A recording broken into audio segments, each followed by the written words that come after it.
U.S. Senator Bob Corker was the featured speaker during a recent Knoxville Chamber Premier Partners event sponsored by Pinnacle Financial Partners.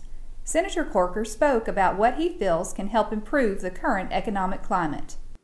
The 90% issue in our country today is the credit markets.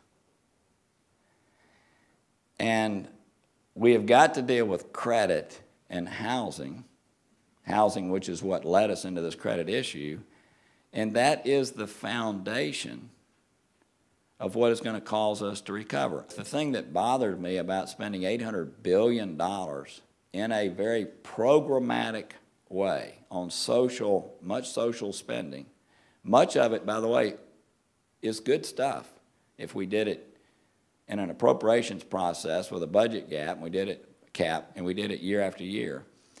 But in essence, we still have this huge credit issue looming out there, and in some form or fashion, it is going to entail taxpayer monies. This administration has got a major decision to make, and I talk with them all the time.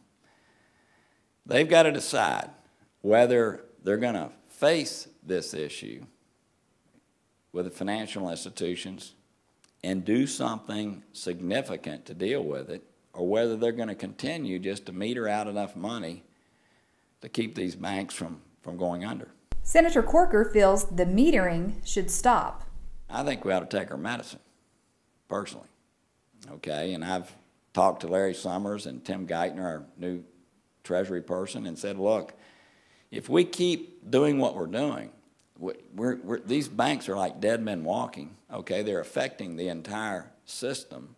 We're never going to be able to get our credit markets and our economy functioning in a proper way. We cannot continue in Knoxville, in East Tennessee, in Tennessee, in this country, to try to, in any way, get this economy turned around unless the credit markets are flowing. Senator Corker also spoke about the recently passed stimulus package he opposed. He warned excessive government spending could worsen the country's current economic situation.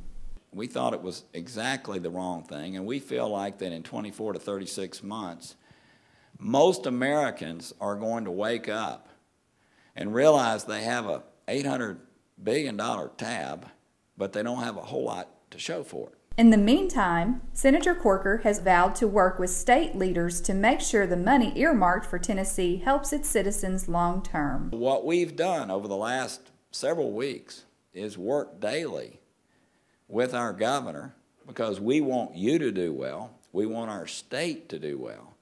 We've worked with him to try to create the flexibilities that he needs, okay, to try to manage this huge influx of money coming into the state in a way that has some ability to help us for a little bit longer term than what has been proposed, to give him the flexibility to move the money around a little bit. And I do believe that our state, unlike many around the country, will do the best it can with it. I really believe that's the case. Let me close with that. The reason I love my job is not just the opportunity to be here with you and talk with you and to be involved in our country's issues, but it's the way we're able to be involved. In this position, there's almost nobody in the country, no one, that will not take our phone call or meet with us in person as we inquire, and we do it every day,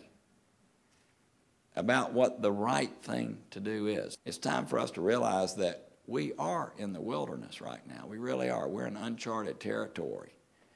And yet, as a country, I think we know what the right things to do are. I really do. And my sense is we're going to get our footing soon. And we're going to move in a direction that actually causes our economy to function in the way that we're accustomed to, and that is building off the successes of people like you here in this room. So thank you so much for letting me be here. And